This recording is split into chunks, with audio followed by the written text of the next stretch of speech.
God aften. Hvordan får samfundet bragt unge med voldsomme problemer tilbage på ret køl? I aften giver vi et nærgående indblik i, hvordan forholdene er for nogle af de mest kriminalitetstruede unge på døgninstitutionen Nexus, der ejes og drives af Københavns Kommune.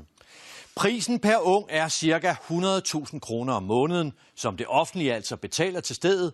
Men som vi skal se nu, så ryger en del af de unge så meget hash, at det er ødelæggende for behandlingen. I skoven ved Jægerspris ligger døgninstitutionen Nexus. Det er her nogle af landets allermest udsatte eller kriminelle unge mellem 14 og 18 år er anbragt. Nogle af dem er blevet opgivet af andre institutioner. Målet er at få dem på ret køl. Den udfordring fik i juni sidste år Jan Rose til at sige ja til et job som pædagogmedhjælper. Jeg synes, det så meget interessant ud for det, man kunne læse fra hjemmesiden. De anbragte unge på Nexus har store psykiske problemer. Flere har et misbrug, som de skal hjælpes af med. Derfor står det også helt tydeligt på Nexus hjemmeside, at euforiserende stoffer som hash under ingen omstændigheder er tilladt. Virkeligheden viste sig så at være en helt anden. Det er Københavns Kommune, der har ansvaret for institutionen, og for at Nexus leverer det, institutionen lover for de op mod 14 millioner kroner, den får om året. Men ifølge flere medarbejdere, som 21 søndag har talt med, så stemmer virkeligheden ikke overens med det, man skriver på hjemmesiden. Først og fremmest så er det den massive forekomst af hash, der er på matriklen, og flere af de unge er dagligt påvirket af hash. Er det ikke ligesom noget, man må forvente, at der er et hashmisbrug på et sted som Nexus?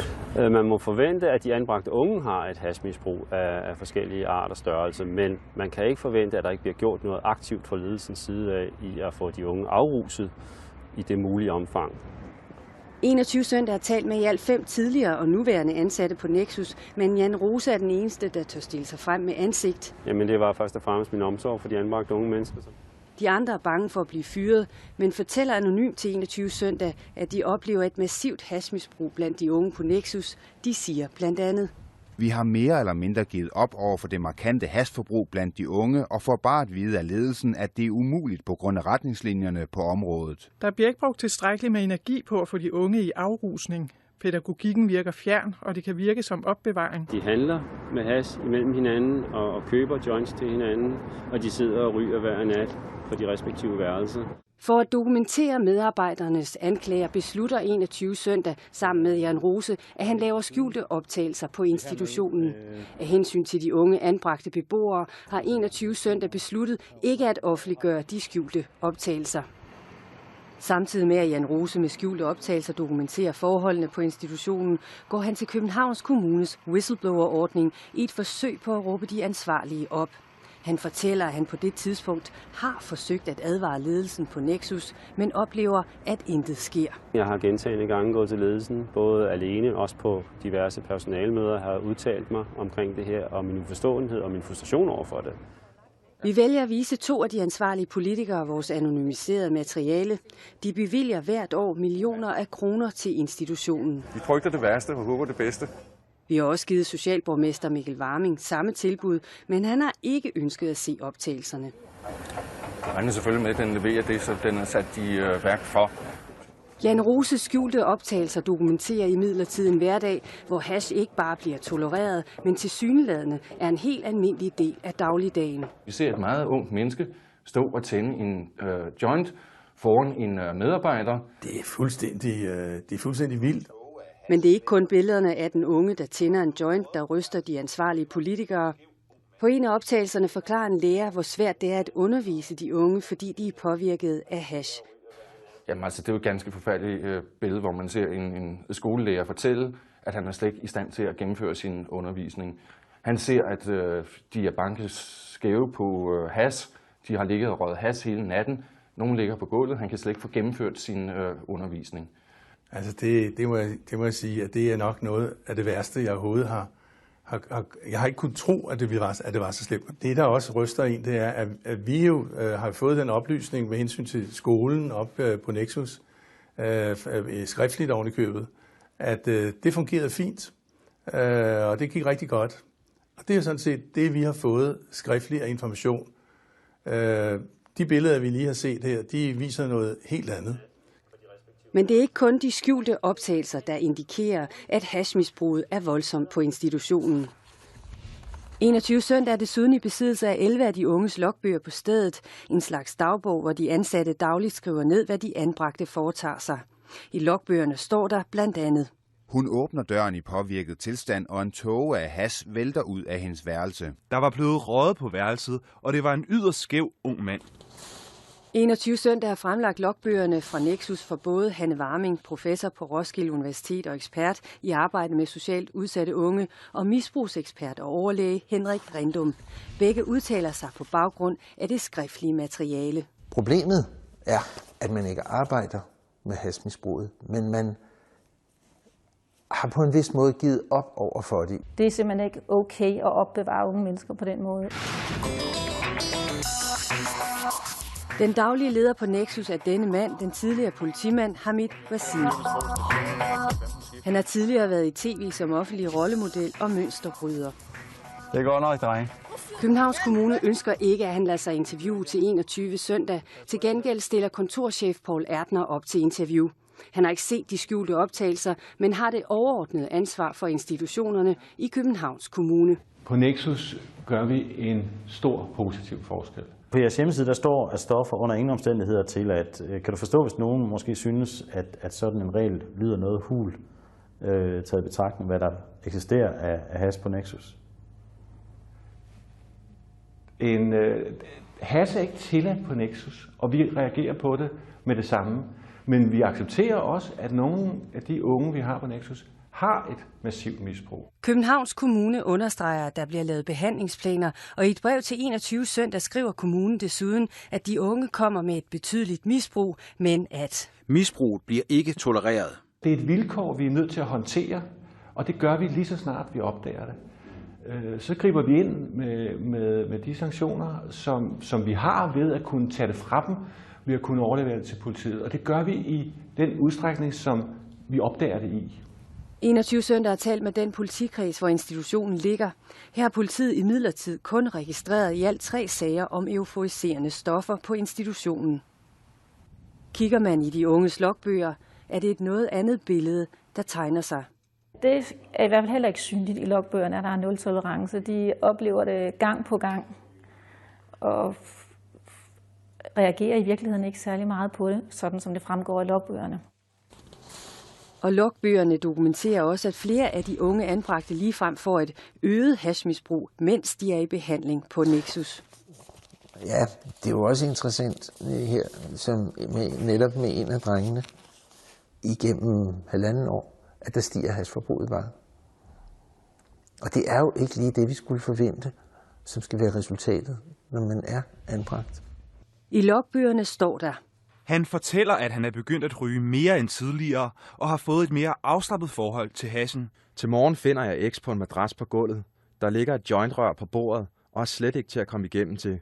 Efter et stykke tid opgiver jeg. Det er et svigt over for de unge, og det er i virkeligheden også et samfundsmæssigt svigt. Men tror du ikke, der er nogen af de anbringende kommuner, der vil tænke, at det er temmelig problematisk, at de unge, der de sender herhen, de får et større hashmisbrug af at være der?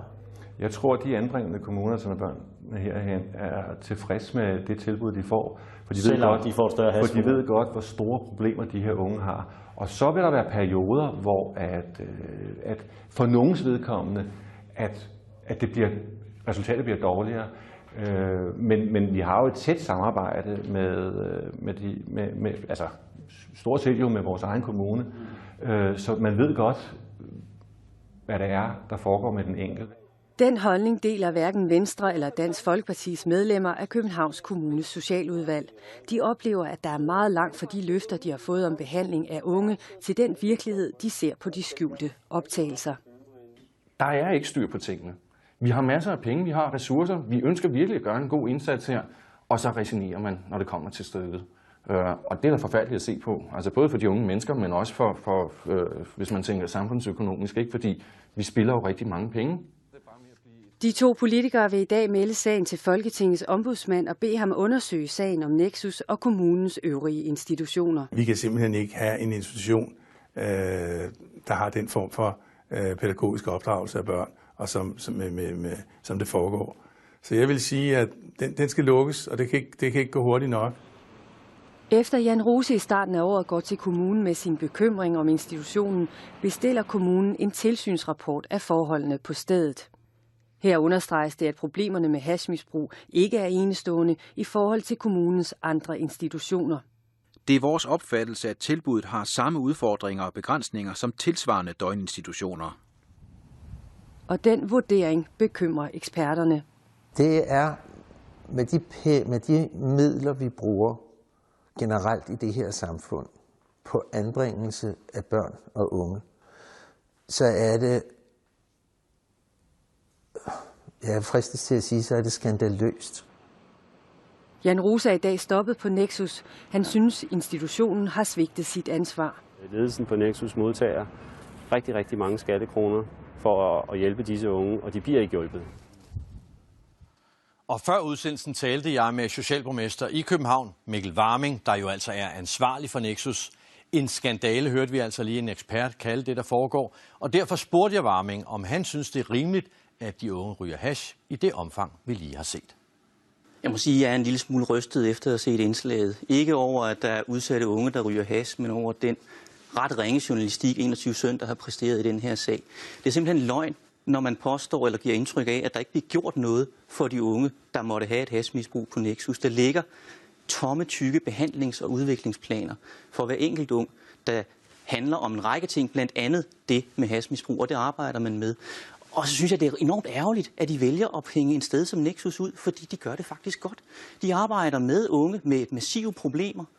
Der er unge, der har været ude i kriminalitet med sundhed og sund kost osv., og det lykkes for dem. For eksempel sidste år var der 5 ud af 5 unge, som kunne gå til folkeskolens afgangseksamen. Det gjorde de alle sammen, og de fik den. Det er unikt gode resultater for den her målgruppe. Det er rigtig dejligt at høre, og jeg er selvfølgelig ked af, at du er rystet over journalistikken. Jeg tror, der er mange andre, der vil være rystet over at se mængden af hash, der bliver røget det sted. Og at du ikke er rystet over det kan man selvfølgelig spekulere over. Men når nu der er en række eksperter her, der påpeger, at der er et problem, som ikke er rimeligt, som er ud over det, når der er medarbejdere, når der er folk i dit eget politiske bagland, i socialudvalget, der siger, at det her er ikke det, de havde forventet. Er der ikke så et problem? Hvis vi tager politikerne først, så viser det, I har vist jo, at visse politikere kan man få til hvad som helst, når det er valgår, man kan komme i fjernsynet. Alle andre politikere i socialudvalget har jo skrevet til jer og bedt om, at de skjulte optagelser, I har foretaget, de ikke skulle bruges, men skulle destrueres. De er blevet vist til nogen, og det er altså at bruge dem, fordi det er en enorm krænkelse af unge, som har det rigtig skidt at gå ind og optage dem i deres private. Hvis du forholdt dig en lille smule til problematikken, at der bliver brugt 100.000 kroner per elev per måned, cirka på, at de er på Nexus, så er det vel rimeligt nok, at der er nogen, der diskuterer, om det her det er den bedste måde at bruge pengene på. Her ser vi blandt andet, at der er nogle folk, nogle elever, som ikke er i stand til at modtage undervisning. Vi ser, at der er nogle elever, som får et øget hashforbrug. Er det hensigtsmæssigt?